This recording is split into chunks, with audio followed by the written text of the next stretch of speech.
Dr. Kinzer, for our viewers, is not making this this whole thing up about the Jewish people, the land, and the city. A reading of the Psalms, a reading of the prophets. I'm thinking in terms of, for example, Isaiah chapter 5, in which God's vineyard starts out as the land, and then God says, "Oh, this is the people of Judah," right, in Israel. There's this indissoluble connection in the Hebrew Bible between these things, and Dr. Kinzer, you just did a great job of highlighting that in Luke and Acts. It's great. So again, part of what this does is show how much Luke and Acts are such thoroughly Jewish books. I mean, I think the whole New Testament, all of the books of the New Testament are Jewish books. But I think this often gets missed about Luke and Acts because of this Christian tradition that the author is a Gentile, and it's the Acts of the Apostles are primarily about the way the message of the gospel goes to the nations of the world, and in some ways even leaves the Jewish people behind. And what I'm trying to do is shed light on the way in which Luke and Acts, the message is really not at all the way it's been characterized. 100%. Yeah, I totally agree. I've got actually a friend who's just finishing up his dissertation at Harvard right now, and he's in Hebrew Bible, but we kind of joke together that we want to make a website called LukeWasAJew.com, and just have a place for Christians to go to just see that this is clearly a Jewish, there's so many Jewish strands in it, that it really is a shame that tradition of Luke being a Gentile, I think, really does encroach. I mean, come on, I grew up Catholic, right? It still encroaches on me, as I read Luke Acts. So it's just kind of hanging out there, but the text itself, I don't think bears it out, and you do a great job of showing that. So I could talk to you. Your first chapter was just incredible for me. I could talk to you about that probably all day. Just as a quick plug for our viewers who are going to be both Jews and Gentiles, interested in the Jewish calendar and Jewish ritual. Just a quick plug that you mentioned a wonderful little move between Luke's, focus on Passover, the Acts focus on Pentecost, and what that would mean going down the Jewish calendar, and why that's important for Jesus's return. I want to be respectful of your time. Let's move on to chapter 2, but that's a plug for people because we want people reading and buying this book. So I promise you there's so many wonderful nuggets even in this first chapter that our viewers will really find edifying. But chapter 2, and this is important too, it's entitled Jerusalem and the Temple. And you spend quite a bit of time talking about comparing the city people on the one hand and the temple on the other, and showing us that in literature, both Second Temple Jewish literature and the literature of the rest of the New Testament, that the temple is relatively unstable. Talk a little bit about that idea and why that's important to the thesis of your book. Yeah. Well, I must admit some of this, again, came from my interaction with the work of N.T. Wright. In that N.T. Wright talks about 4 basic symbols of the Second Temple Jewish worldview. Right. The 4 symbols were the land of Israel, the temple, the Torah, and the Jewish people. And what he does is he singles out the temple in a particular way, and notes how significant it is and how central it is to the other symbols. And then he talks about the way in which Jesus anticipates, prophesies the destruction of the temple, and also the way in which the Gospels look at the sacrifice of Jesus as a kind of fulfillment of the sacrifices in the temple, and the way in which they look at the person of Jesus in the Gospel of John as the fulfillment of the temple itself, or the letters of Paul, the body of the Messiah, of body of Christ as being the new temple. Right. And so what he's able to demonstrate is that or at least he argues very, very strongly that Right. the temple is done away with, and it's obviously therefore this transitory phenomenon. But because of the way the temple is so bound up with these other basic symbols, the Torah, the land, and the Jewish people, he argues, well, the same thing ultimately is true of these other symbols as well.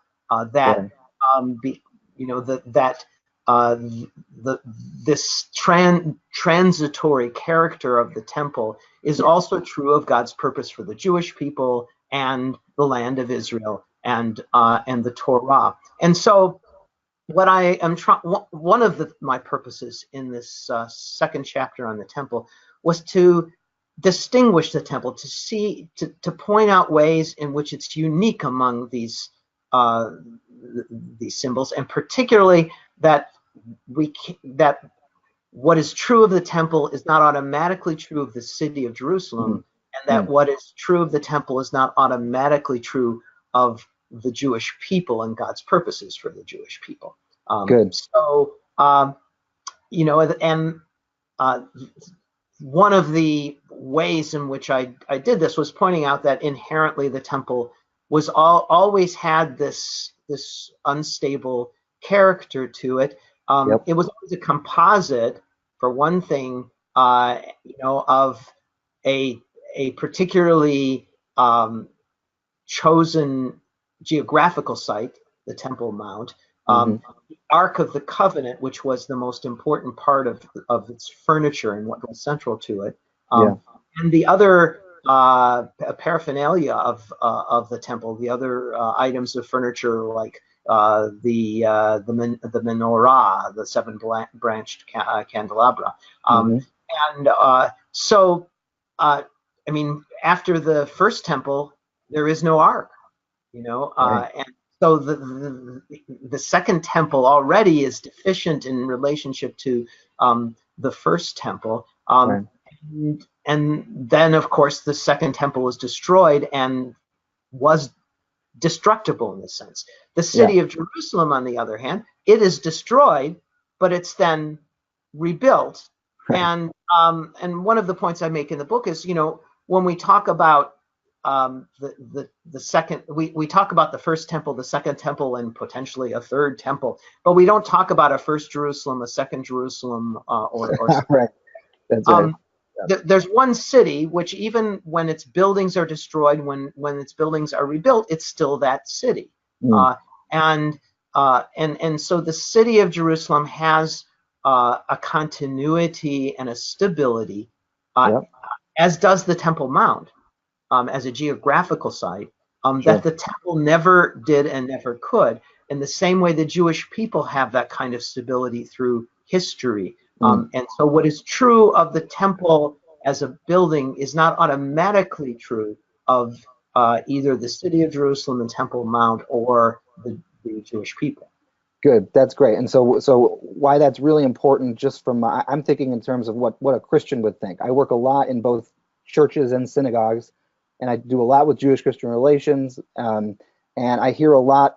There is, and it's kind of a N.T. Wrightian move, and that is, well, the temple's destroyed. Jesus says that the temple, don't worship at the temple. The temple is, Jewish and it's terrestrial, and so Jesus, it's destroyed. So now we know that there's no link between Jesus and the Jewish people. But what you point out here, and I think is just on a basic reading, maybe not a basic, but if you read the Tanakh 3 or 4 times, you soon see that there's definitely an eternality to God's covenant with God's people, the Jewish people, right? I mean, Jeremiah 31 makes this abundantly clear, and several other texts. And there's a kind of also, similar eternality to Jerusalem, right? It's Jerusalem will be resurrected, to use your parlance, and so that way, if that one symbol of Jewishness or Judaism or Second Temple Judaica the temple, if that goes, that does not negate God's continued relationship with God's people. Exactly. And, Yeah. and within the book, and I think that in some ways a key text in that chapter 2 on the temple, and in some ways maybe what everything else is leading to, is in my reading of Acts 7 and Stephen's, because again, Stephen's speech often gets interpreted as this key text in Luke Acts that is anti-temple, it's often called. And one of the things that I point out there is the positive significance given in Stephen's speech to the word topos, the word place. Makom, right, yeah. Exactly, the Hebrew word makom, which is technical Jewish language for the Temple Mount. And so I think what one sees in Stephen's speech is a certain amount of ambivalence about the temple structure and the way it was functioning at the time, but I think an unambiguous orientation to the significance of the Temple Mount as this particularly holy place, and that is, I think, then key again in relationship to the return of the Lord to Zion, and this idea, because again, when Jesus returns, when the Lord returns to Jerusalem in Zechariah 14, and his feet are standing on the Mount of Olives, he's not simply just returning to the whole city. He's particularly returning to the Temple Mount, and it's the Mount of Olives is directly overlooking the Temple Mount. And even now, again, when one sees photographs that are taken from the Mount of Olives, what you're seeing is the Temple Mount. And when Jesus enters into the city from the Mount of Olives in Luke 19, what he immediately does is he goes to the temple. And so this is another aspect of what I'm trying to show is, again, that the temple is itself inherently unstable and has this transitory element to it. The Temple Mount is not unstable, just like the city is not unstable. It's a stable reality, and there's an enduring. My argument is an enduring commitment of God to this place.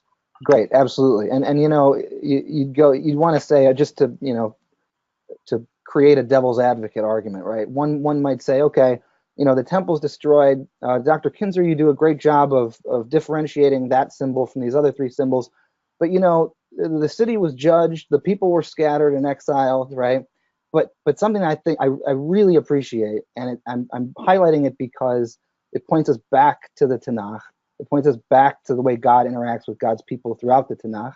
And you highlight this in your book, is that, in fact, the judgments on Jerusalem and even the people in exile in 70, that actually doesn't end the relationship between the people and God. Actually, from a Deuteronomistic perspective, it actually proves the point that God remains in relationship with God's people. Exactly. This is, again, people just never think so much about this. The notion of judgment and God's judgment on Israel, this is basic to the covenantal relationship that God has with his people. The fact that there are consequences, and in some ways even more significant consequences for Israel because of the depth of its relationship with God when it's unfaithful to God. And this is, I think, also true for the church. There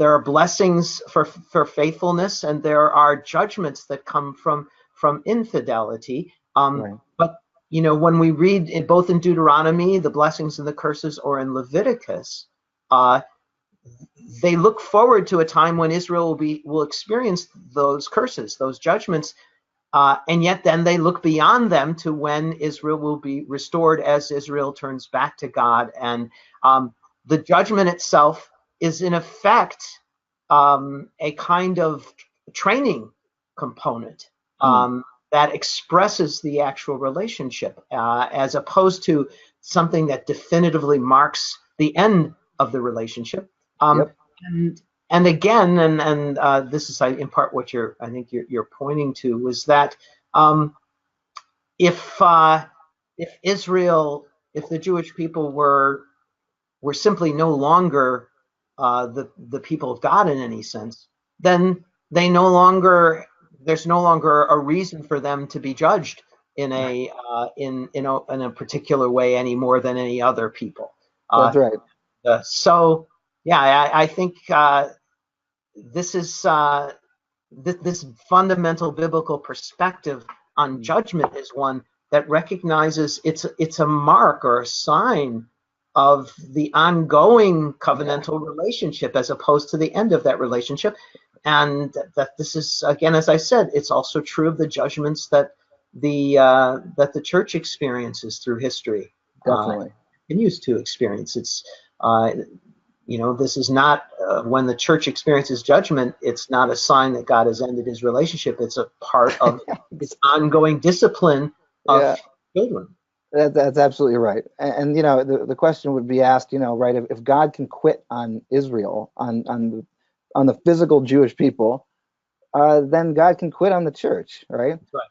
And that's just not the picture of the God of Israel that we get in the Tanakh or the New Testament, right? So it just doesn't. I just don't. As you started this out with, sometimes people don't think about this stuff, right? Yeah, exactly.